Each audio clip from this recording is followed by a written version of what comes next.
I've been using this brand new Kindle Paperwhite every single day for the past week now, and I've got to say, I already know this is going to be Amazon's best-selling Kindle by far, but at the same time, it's also clear to me that this Kindle is not for everyone. Now, the decision of whether or not you should buy this Kindle Paperwhite really comes down to one very important question. Are you buying a Kindle for the first time, or do you already have one? Now, if you are buying a Kindle for the first time, let me congratulate you. When I first bought my Kindle, it changed my life for the better, and I really hope it'll do the same for you. Now, if you're here watching this video looking for a recommendation on which Kindle to get, let me just say buy the Kindle Paperwhite. It's probably going to be the best one for the vast majority of people, but let me take a few minutes now to dive into the features and benefits of the Kindle Paperwhite. Now, the first feature is the 7-inch e-ink display, and the 7-inch screen size is an upgrade from last year, and I think it's a very comfortable reading size. It feels like reading an actual book in your hand. Now, if you're new to the world of e-ink, just know this is nothing like a regular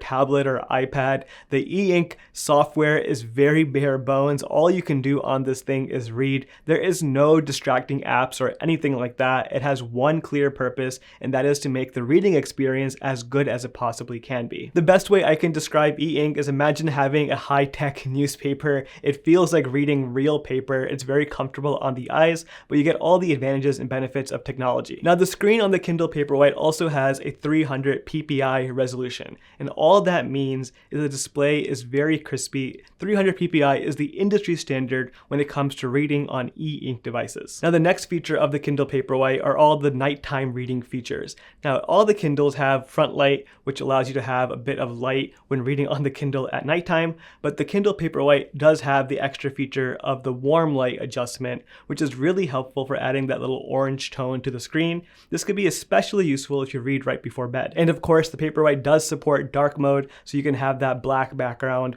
with white text, which could be really helpful when reading in dark environments. Another feature of the Kindle Paperwhite is the flush display and water-resistant design. Now, this is an upgrade compared to the Kindle Basic, which does not have either of these features. So if you're looking to read in the bath or by the beach, for example, this device is definitely a better one compared to the cheaper Kindle Basic. And the last major feature that I want to highlight of the Kindle Paperwhite is the battery life. If you're buying a Kindle for the first time, you'll be surprised to know that the battery on these things lasts for several weeks. In fact, the Kindle Paperwhite will last you 12 weeks if you use it under optimized conditions, so probably a bit less than that in real life, but still, if you get a month or two of battery on this thing on a single charge, that is pretty amazing. That is the power of e-ink. Now, putting aside all of those features, there is one annoyance I do have with the Kindle Paperwhite that has not changed from the previous generation, and if you're new to the world of Kindles, this will probably sound very silly to you, but it genuinely is an annoyance, and that is the location of the power button. For some reason, the team at Amazon really believes that the power button needs to be put on the bottom of the device.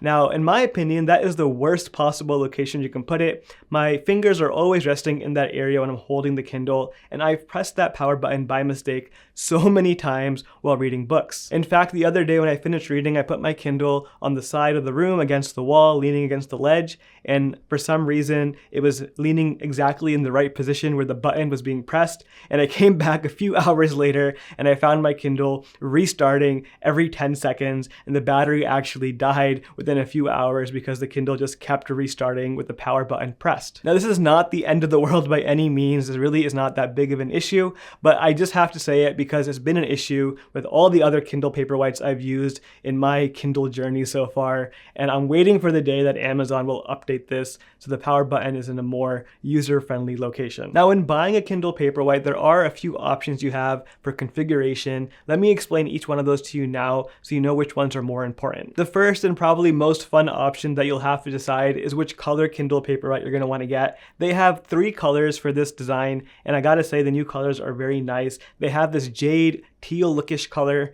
They have a raspberry color, which is more like a pink, then obviously a plain black color as well. All of the colors have a black front, but the back of the device will be different depending which color you choose. Now, depending where you live in the world when buying a Kindle, you may be seeing one more option on the configuration screen, and that is having to decide if you want to buy a Kindle with ads or no ads. Now, to be completely frank, I think this is the stupidest thing Amazon still does in 2024. They make you pay $20 extra if you want to remove sponsored advertisements advertisements from your Kindle screensaver. It's not going to completely ruin your Kindle by any means. It just has a lock screen ad when you aren't using your Kindle. But to me, it just seems really silly. You're buying a Kindle that has ads on it, and if you want to get rid of the ads, you got to pay $20 extra on top of the Kindle purchase price. So depending where you live, you might see this. Some countries have it, some countries don't. Now, there used to be a way where you can contact Amazon after the fact and ask them very nicely to remove the ads for you, but I've been hearing that that's no longer as possible as it used to be, so you may actually have to pay $20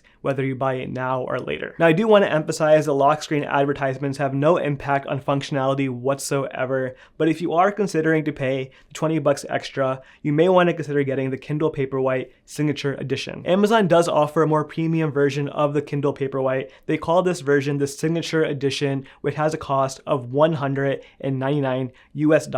So as you can see, if you're already paying $20 more for the regular Kindle Paperwhite to remove those advertisements, you're getting really close to that $199 price point of the Signature Edition, so you may want to consider just getting that instead. The Signature Edition does have a few extra perks compared to the regular Kindle Paperwhite. One of those perks is no lock screen ads built into the price, but you also get a few other things on top of that. The first is the color of the Kindle Paperwhite Signature Edition is a bit different than the regular Kindle Paperwhite. The Signature Edition has a metallic look to it. It has a bit more of a shine compared to the soft touch Kindle Paperwhite.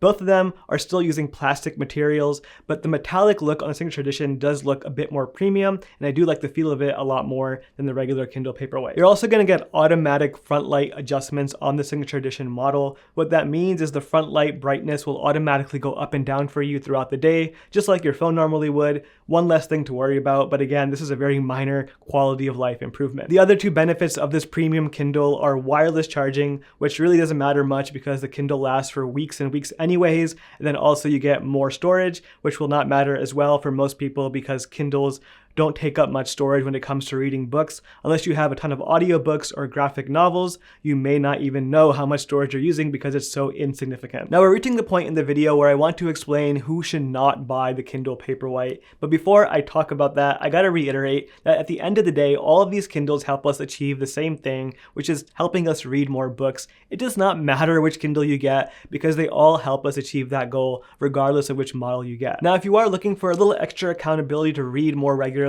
I want to invite you to my nonfiction book club called Presently Reading. For the past few years now, I've been reading a new nonfiction book every single month with a community of over 2,000 bookworms from around the world. It's been a really enjoyable experience to just read together and have some discussions every month. I send out a weekly email with one lesson I've learned from the book, and it's been a lot of fun. If you're interested in joining, it's completely free. Link down below to join. Now, chances are if you already own a Kindle, this new Kindle Paperwhite is not for you. You can probably skip this version. Here's the way I see it. This 2024 Kindle Paperwhite is essentially the same thing as the Kindle Paperwhite that came out in 2021. If you didn't get that Kindle, there's a good chance there's nothing new here that you're going to want to get in this Kindle. Besides the new raspberry and jade color options, there's only two real differences between the new Paperwhite and the previous one, and that is the improved screen as well as the speed improvements. When it comes to the screen, they did increase the screen size by a little bit compared to the Kindle Paperwhite from before. Before we had a 6.8-inch display, and on this Kindle Paperwhite, we have a 7-inch display. Now, when I went to the Kindle launch event a couple weeks ago, they made it a point to say that the way they achieved this bigger screen size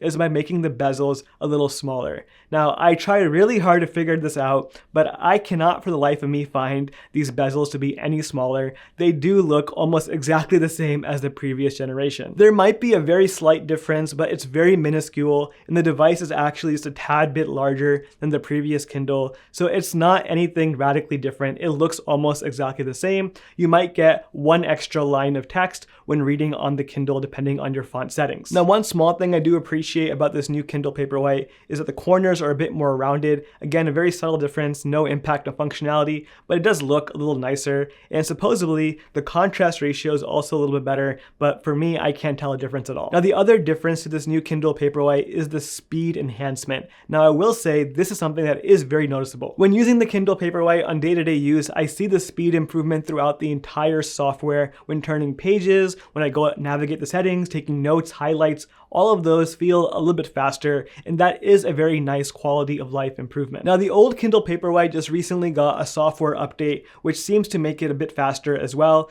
but when I compare these side by side, I definitely still feel that the new Kindle Paperwhite is a tad bit faster, and I do enjoy that experience a bit more. Now unless you put these Kindles side by side, chances are you're not going to see this difference at all. This is very, very minor improvement for most people, so do not buy the new Kindle Paperwhite just for the speed improvement. It's not that different where you have to drop your old Kindle and buy a new one. Overall, the Kindle Paperwhite is a very solid option, and I do think it'll be the best-selling Kindle like it has been now for several years. This new refresh is not that different from the old model, but it is still a very good Kindle, and if you're buying one for the first time, it's probably the one you should buy. Now, if you are interested in seeing all the Kindles and knowing which one is best for you, I have a dedicated buying guide that you might find useful. Link for that on the screen right now. Thank you so much for watching. I'll see you next time.